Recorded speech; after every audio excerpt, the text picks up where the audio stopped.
ओम नमः शिवाय। शास्त्रों में अमावस्या का बेहद खास महत्व बताया गया है।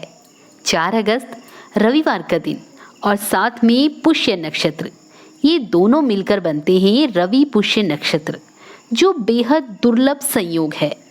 इस दिन पूजा, जप, तप और विशेष चीजों का दान किया जाता है। शास्त्रों के अनुसार अमावस्या के दिन गंगा स्नान करने से जीवन के सारे पाप कट जाते हैं, पितृ प्रसन्न हो जाते हैं और भगवान भोलेनाथ की कृपा प्राप्त होती है। नमस्कार, स्वागत करती हूँ आपका एक बार फिर से नीलम ज्ञानवाणी चैनल में। आज के वीडियो में जानेंगे श्रावण मास की बेहद खास अमावस्या, जिसे हरियाली अमावस्या के नाम से भी जाना जाता है। इस दिन क्या कार्य करने चाहिए, यानी कि किन कार्यों को करने से शुभ परिणाम आपको प्राप्त होंगे और क्या कार्य करने से बचना चाहिए, क्या आपको इस दिन नहीं करना चाहिए। इसके साथ ही श्रावण अमावस्या की कथा का श्रवण करेंगे। मान्यता है कि यदि आप श्रावण अमावस्या के दिन पितरों की आत्मा की शांति के लिए व्रत रखने की सोच रहे हैं, तो इस दिन आपको इस कथा का श्रवण जरूर करना चाहिए।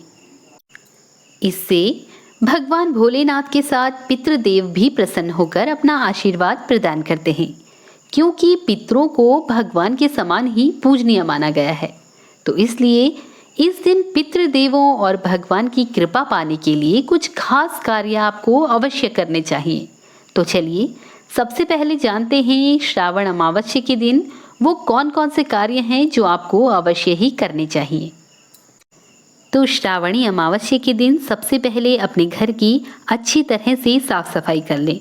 घर में किसी भी प्रकार का कूड़ा इकट्ठा ना होने दें। अब हल्दी युक्त या नमक वाले पानी से घर के हर एक कोने में पोछा लगाएं।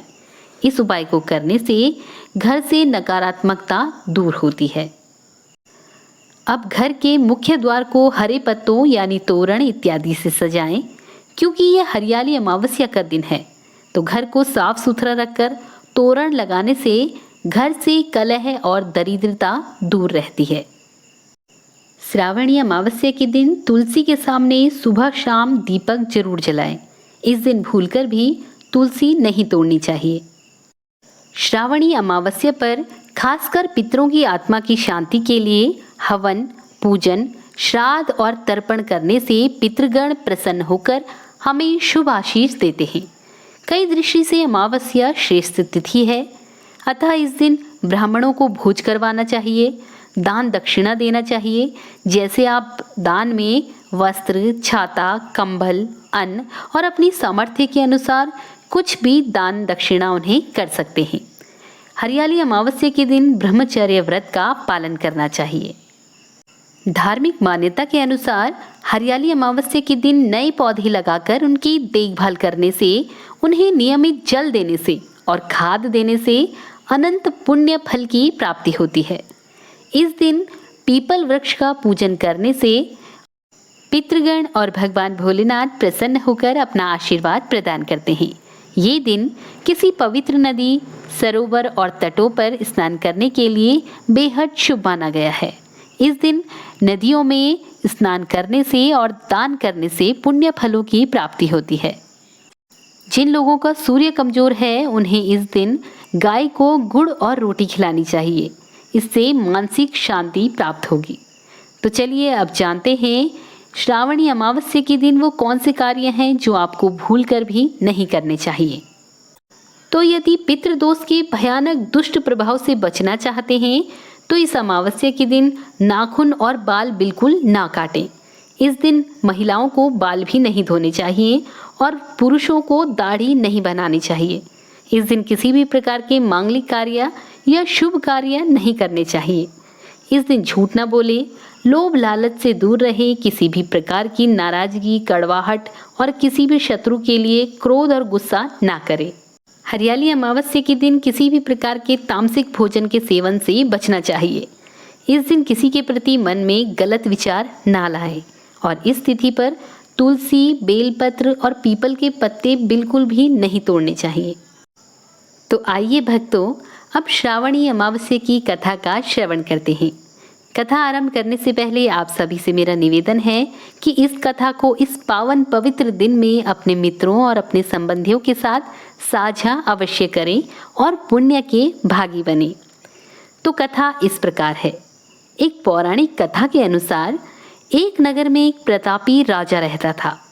उसका एक बेटा था जिसका विवाह हो चुका था। एक दिन राजा की बहू ने चोरी से मिठाई खा ली और नाम चूहे का लगा दिया, जिसकी वजह से चूहा बहुत गुस्सा हो गया और उसने मन ही मन ठान लिया कि वो चोर को राजा के सामने लेकर आएगा। एक दिन राजा के यहाँ कुछ मेहमान आए। सभी मेहमान राजा के कमरे में सोए हुए थे। क्योंकि चूहे को बहुत गुस्सा था, इसलिए उसने रानी की साड़ी को ले जाकर उस कमरे में रख दिया।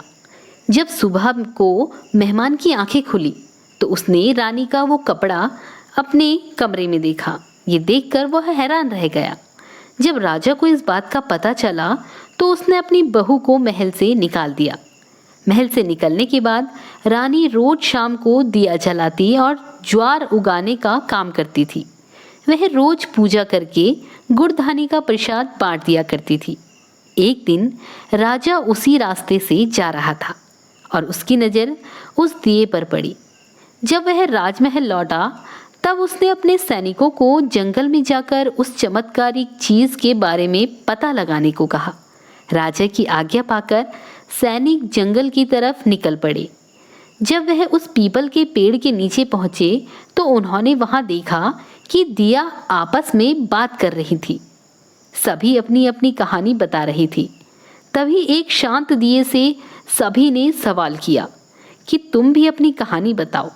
ये सुनकर शांत दिए ने कहा, वह रानी का दिया है। उसने आगे बताया कि रानी की मिठाई चोरी की वजह से चूहे ने रानी की साड़ी मेहमान के कमरे में रख दी थी और बेकसूर को सजा मिल गई। सैनिकों ने दिए की सारी बातें सुन ली और ये बात राजा को जाकर बताई। राजा को जब इस बात का पता चला तो उसने रानी को वापस महल में बुला लिया। महल में वापस आने के बाद रानी खुशी खुशी रहने लगी और चूहे को भी अपने किए पर पछतावा होने लगा। तो भक्तों, ये थी श्रावणी अमावस्या की कथा। उम्मीद है आज का वीडियो आपको पसंद आया होगा। वीडियो पसंद आया तो वीडियो को लाइक ज़रूर कर दीजिएगा और आपसे निवेदन है कि चैनल को अगर सब्सक्राइब नहीं किया है तो कृपया करके चैनल को सब्सक्राइब भी ज़रूर कर दीजिएगा। तो मिलते हैं अपनी नई वीडियो में। तब तक के लिए नमस्कार।